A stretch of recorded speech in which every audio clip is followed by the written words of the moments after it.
Frank. Hi.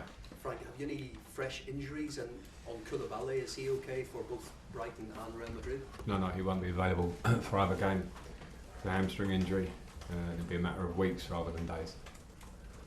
Any other fresh injury concerns, and how much of a blow is that to lose a player at a time, this time of the season, this particular week? Sure, he's a very good, very experienced player, and albeit people talk a lot about our squad, but when you work in some, we haven't got lots of cover in certain times, and obviously with the Champions League squad is different to the Premier League squad, but of course it's a disappointment for him and for us, but opportunity, and we carry on without him, and hopefully he gets fit as quick as he can. At the other end of the pitch, the lack of goals, has that been a bigger problem than you sort of imagine coming into the role? Now you've had time to assess it, and what are you doing differently to try and get goals out of this team? Well, no, it's not been a bigger problem. I think I understood it before I came in recent times, and trying to address it is our job, of course. And it's I hear a lot of talk about belief. I've said that word a lot myself in the last 2 press conferences, but the reality is it's work, and to replicate on the training pitch, and also to have enough urgency in our attacking game that we have numbers in and around the box and an idea of how we want to attack. So that's again part of the work. What identity suits this group of players, and have you time to implement that before such a crucial week, such a big game coming up, second leg on Tuesday? That's a really good question, because in a tight turnaround, the work on the training pitch is not it's not there. You can't work the players physically when you play 3 games in 6 days and things like that. So it's trying to put the message across about what we want to be and how we want to play. But at the moment, where games are coming thick and fast, it's every game, how can we make best of that? Now there are general things that I see straight away that I kind of want to work on and improve. Maybe physical capacity to be aggressive in our game, things like that. I think we need to really step up, and that's very normal, I think, in a period maybe when you're not quite where you want to be in terms of results and performance. And the first thing to affect is absolutely performance, and you hope that results follow that. So it's important that the lads are very focused in this period. It's important that you, as a Chelsea Football Club player, you understand the expectations and strive for them, and I think that's where we're at, and I see in the squad a desire to do that. Of course, putting into practice is the thing. What role can you play, given obviously you became accustomed to winning as a player at this football club, and there's been such a turnover in players even behind the scenes? What role can you play in, I guess, educating any newcomers to the club over the last year or so, what it means to be a Chelsea player, what it means to win on that consistent basis? We'll communicate that to them, and work towards it, and it won't be an overnight process. I just mentioned the lack of training time, and as much as you can have good meetings and an idea, there's nothing better than repeating movements that you want on the pitch, things like that. So those things are challenging, but in terms of being a Chelsea player and what the expectations that are there, it's easy said. It's a process of trying to get to that and to become a winning team and a winning team by nature. So I think there are lots of variables and understanding parts to that of some players that have came into the club, and are trying to maybe understand that. And of course, when you come in when results are not as good as we want, there are different challenges to it. So I'm pretty level-headed about it. I want to work as hard as I can to get every single improvement we can. It's an interesting job for me because it's different to what I've had before, in terms of the short-term nature of it. But that is my job, to work with everything, and myself and the staff to get those improvements and to take us forward in this period. Just a final one on Enzo Fernandez. Can you confirm that he's extended his contract again, and what's your take on those sort of more lengthy contracts for players? I can't confirm that because I've got no. I don't know, actually. Sorry, I've actually got enough on my plate to dissect everyone's contracts at the club. The only thing I'll say is that from working with Enzo, he's been a standout character and player for me in this last week in terms of attitude and quality. So I think, even though he's only been here a short time, I think he's a fantastic player for this club going forward, and exactly the kind of profile type of player that we're talking about. Of course, he needs to be given time to settle as well. But the contract one, I'm not aware of. That's right. Thanks. Alex Howe, BBC. Hi Frank. Hi.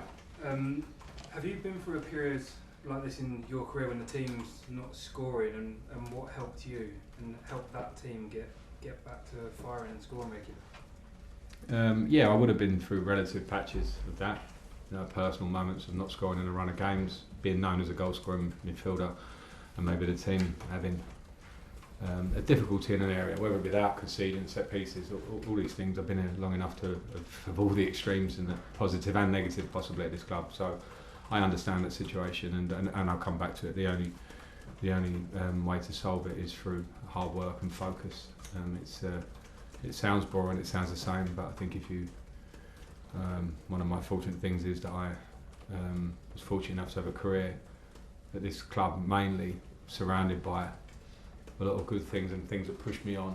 But the main thing that pushed me on was my own, desire and willpower and those things. So I think anything like that, if it's a collective or if it's an individual, it has to be the work process. And I'm a big believer in once you do that, then good things happen.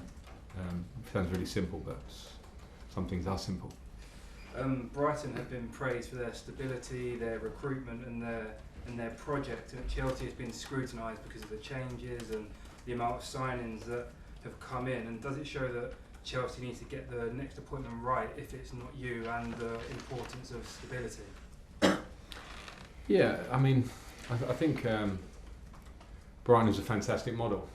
I think you can track their last 5, 6, 7 years, whatever it is, and see good progression from Championship to Premier League, to keeping Premier League status, to moving up, and that's their path. Chelsea's path is a different one. A club that's been hugely successful for a long period of time, and maybe a club where there are different transitions happening of ownership, of players who naturally have left, and trying to bring in players with an eye for the future. You can look around and see models everywhere of Arsenal from 2 or 3 years ago, and the work they do in the same direction, and everyone was probably judging them. I remember the headlines, negative headlines about club, owner, manager, and now it's a fantastic model. So I think we have to understand when you're in a process and a bit of a project that there'll be moments where you have to dig in and people will go, are you doing the right thing or not? So I don't think it's important for us to focus on too much opinion. We are where we are, that's a reality. But at the same time, you work towards a standard, and we want to get there. Alex Aljo, PLP. Hi Frank. Hi. 1 week into the job, as you said earlier, you have a lot on your plate right now. Is it maybe an even tougher task than you initially thought? No, it's the task I thought it would be. I didn't know the detail, but I'm an avid watcher of Chelsea, even when I'm before working here. So I had an understanding from the outside and as a football person, and then when you come in you try not to prejudge and you want to see what's in front of you when you get the job. But I was under no illusions that firstly we come in very quickly to a game after a day's training and then a quarter-final of the Champions League, and game and some really tough games to come in the Premier League, a tough running, but I like the challenge of that. So as I say, the challenges I expected, and I'll hit them head on. Faced Brighton in January as Everton manager. What have you made of the season they've had so far in the football they've been playing under De Zerbi? Really good. I think it impresses everybody. It's a very certain style and identity, to go back to that point. And of course, an identity I think they've worked towards with Graham working there before in a positive direction, and then of course the manager taking it on and adding his touches, and with stability, which we mentioned. And I think we've seen that on the pitch. They're a really good team, offensively and defensively, and I certainly understand, and I think everyone should understand, that this is a really tough game for us, falling in between 2 Madrid games. It's a very, very tough match, and we will need to be somewhat towards our best, and we will have to physically compete with Brighton with the way they play, and that's something I'm really focused on. Just how vital is a win tomorrow, not just for the league position, but to go into Tuesday night feeling confident, on a high? Yeah, it's vital. I guess they all are, but I understand your point. When we're not getting the results we want, you work towards the idea of turning a corner to make progress. because of course things can affect confidence and that. But you know, it doesn't take away from the difficulty of the game. So it's vital as they all are.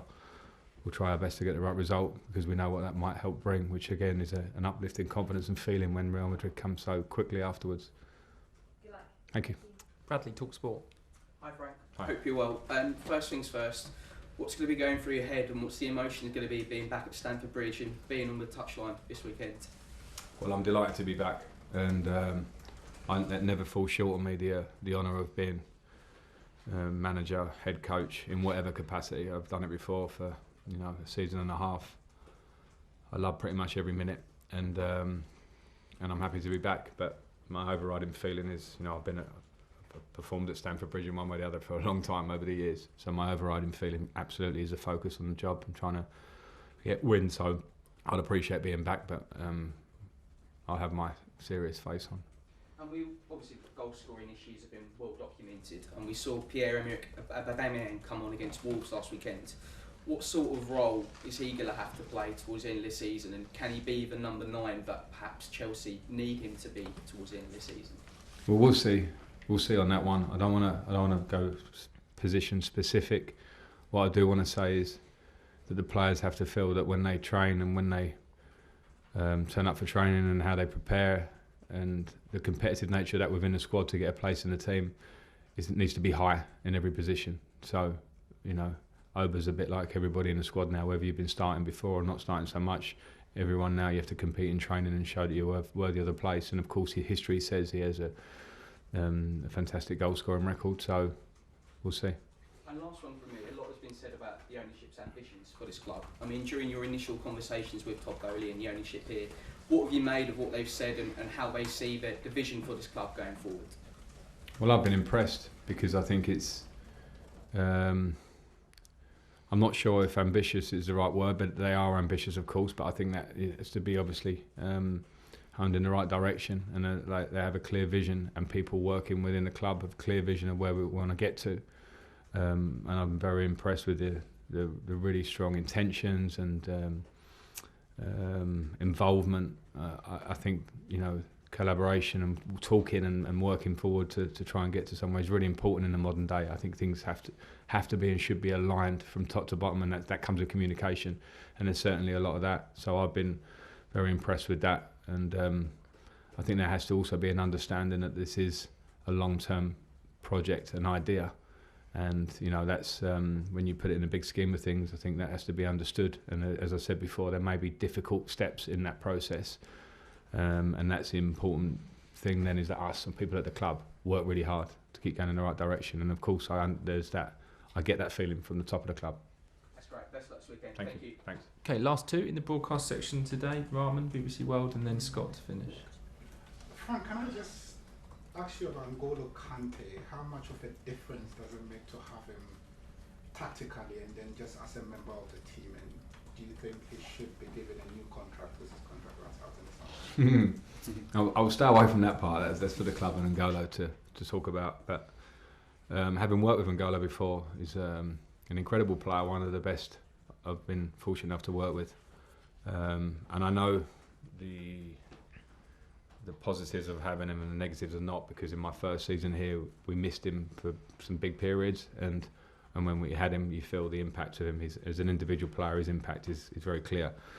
And trying to, off the back of a 4-month injury, we have to manage him at the same time, because when you have N'Golo fit, he's clearly one of the best midfield players in the world.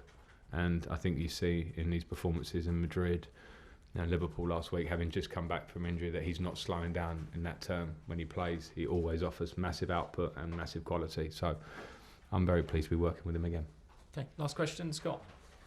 Obviously, you've had a week at the club now, and as you've kind of acknowledged, there's not been a great deal of time to work with the players. Does that then put pressure on a game against the likes of Brighton for you to be able to see more of them, maybe give somebody like Badiashile or Carney Chukwuemeka a chance on the pitch because there's just been no other time? Yes, but they can't all play. The maths don't work as such. So I think over the period I'm here, firstly I want to win football matches because we are Chelsea, and that's obviously are going to be what is expected of us from, well, firstly from ourselves, but also fans and outside alike. So, and then secondly, I want to be part of a process in this period where players have an opportunity. If they train, if they deserve to play, they get an opportunity on the pitch, and they show what they can do. So yeah, tomorrow will be an opportunity for some players that didn't play in the Champions League, possibly didn't play at the weekend, to come in, because it's a game where we absolutely need freshness and energy as well. So every opportunity they should take.